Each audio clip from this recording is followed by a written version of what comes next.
राजनंदिनी और जालंधर के रिश्ते का एक बहुत ही बड़ा खुलासा सामने आया है, जिसे सुनकर आर्यवर्धन के पूरी तरह होश उड़ गए हैं और साथ ही यशवर्धन का संपूर्ण सच भी प्रकट हो गया है। जी हाँ दोस्तों, सीरियल तुमसे तुम तक के आने वाले इस शानदार ट्रैक में अब कहानी एक ऐसे महत्वपूर्ण मोड़ पर पहुंच गई है, जहां वर्षों से गहराई में दबे हुए अनेक बड़े राज एक साथ बाहर आने वाले हैं।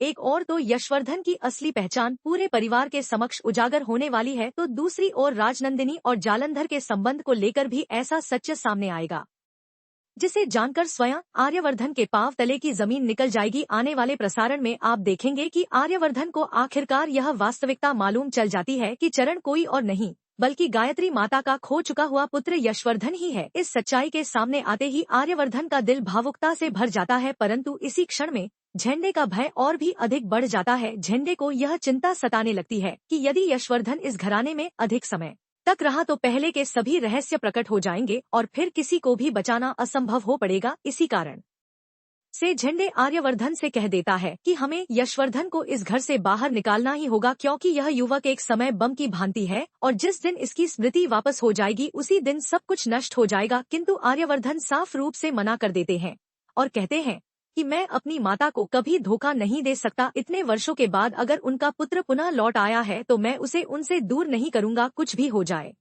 मैं माता और हर्ष दोनों को संपूर्ण सत्य बता दूंगा। किंतु दोस्तों, झंडे क्या शांत बैठने वाला था। उसके मन में तो पहले से ही कोई और ही योजना बन चुकी होती है। अगले ही पल वह सुविधा देखकर यशवर्धन के पास पहुंचता है और एक दवा लगी हुई रुमाल उसकी नाक पर रख देता है। कुछ ही सेकंडों में यशवर्धन बेहोश पड़ जाता है और झंडे उसे उठाकर अपनी गाड़ी में डालने का प्रयास करने लगता है। बस उसी समय वहां आर्यवर्धन पहुंच जाते हैं और झंडे को पकड़ लेते हैं। आर्यवर्धन गुस्से में चिल्लाते हुए पूछते हैं कि झंडे, तुम यह क्या कर रहे हो?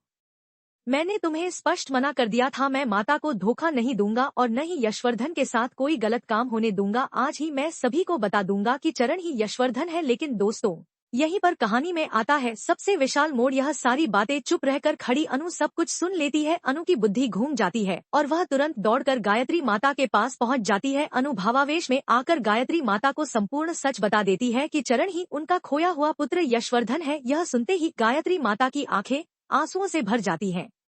उन्हें विश्वास ही नहीं होता कि उनका बेटा इतने सालों के पश्चात उनके सामने मौजूद है। वे तुरंत दौड़कर यशवर्धन को अपनी बाहों में भर लेती हैं और रो रो कर गले लगा लेती हैं। पूरा परिवार भी इस दृश्य को देखकर भावुक हो जाता है। किंतु तभी गायत्री माता की नजर झंडे पर पड़ती है और वह उससे पूछती है कि यदि यह मेरा बेटा है तो तुम इसे बेहोश करके गाड़ी में क्यों डाल रहे थे? यह सुनकर झंडे घबरा जाता है और झूठ बोलने लगता है। वह कहता है कि नहीं माता, इसे अचानक चक्कर आ गया था, हम लोग बातचीत कर रहे थे और यह अचेत होकर नीचे गिर गया, इसलिए मैं इसे अस्पताल ले जाने की कोशिश कर रहा था। यद्यपि गायत्री माता को उसकी बातों पर पूरी तरह यकीन नहीं आता, दूसरी ओर अनु के मन में अब और भी अधिक प्रश्न पैदा हो चुके हैं। तभी गायत्री माता उसे यशवर्धन के बचपन की एक पुरानी तस्वीर दिखाती है। तस्वीर को देखते ही अनु पूरी तरह अवाक रह जाती है, क्योंकि उस तस्वीर में राजनंदिनी भी दिखाई दे रही होती है। अनु कंपाती हुई आवाज में कहती है कि माता, यह तो वही महिला है जिसे मैं बार बार अपने सपनों में देखती हूँ। यही चेहरा हमेशा मुझे दिखता है। आखिर यह कौन है और मेरे सपनों में क्यों बार बार आती है?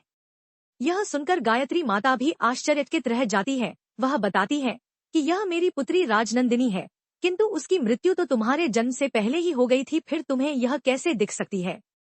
अब अनु और भी अधिक उलझन में पड़ जाती है। उसे यह महसूस होने लगता है कि उसके सपनों, राजनंदिनी और यशवर्धन के बीच कोई गहरा संबंध अवश्य है। इसके बाद अनु सीधा सिद्धि माता के पास पहुंच जाती है। अनु के मन में हजारों प्रश्न होते हैं। वह सिद्धि माता से पूछती है कि क्या आप पहले से ही सब कुछ जानती थीं? क्या यशवर्धन इतने दिनों से आपके पास ही था? क्या आपने ही मुझे आर्या सर से मिलवाया? क्या आपने ही हमारी विवाह करवाई? क्या आपने जानबूझकर मुझे इस रास्ते पर ले आई है? आखिर आप मुझसे क्या छुपा रही हैं? तब सिद्धि माता मुस्कुराती है और कहती है कि हाँ अनु, एक बहुत ही बड़ा सच है जो तुम्हें अवश्य जानना होगा। तुम्हें उन प्रश्नों के उत्तर खोजने होंगे जिन्हें वर्षों से छिपाया गया है। तुम्हें राजनंदिनी की मृत्यु का वास्तविक सच जानना होगा, क्योंकि उसी सच के भीतर तुम्हारे सभी प्रश्नों के उत्तर निहित है। तभी तुम सही निर्णय ले पाओगी कि आगे तुम्हें क्या करना है। यह सुनकर अनु पूरी तरह हतप्रभ रह जाती है। अब उसके मन में केवल एक ही प्रश्न घूमता है कि आखिर राजनंदिनी के साथ उस दिन क्या हुआ था? क्या उसकी मृत्यु सिर्फ एक दुर्घटना थी या फिर किसी ने जानबूझकर उसे मार डाला था?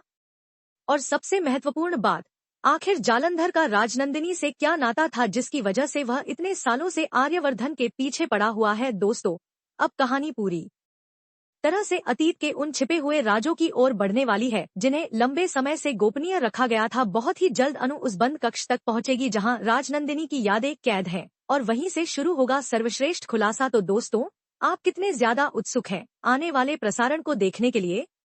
और क्या आपको भी लगता है कि राजनंदिनी की मृत्यु के पीछे कोई बहुत बड़ी साजिश छिपी हुई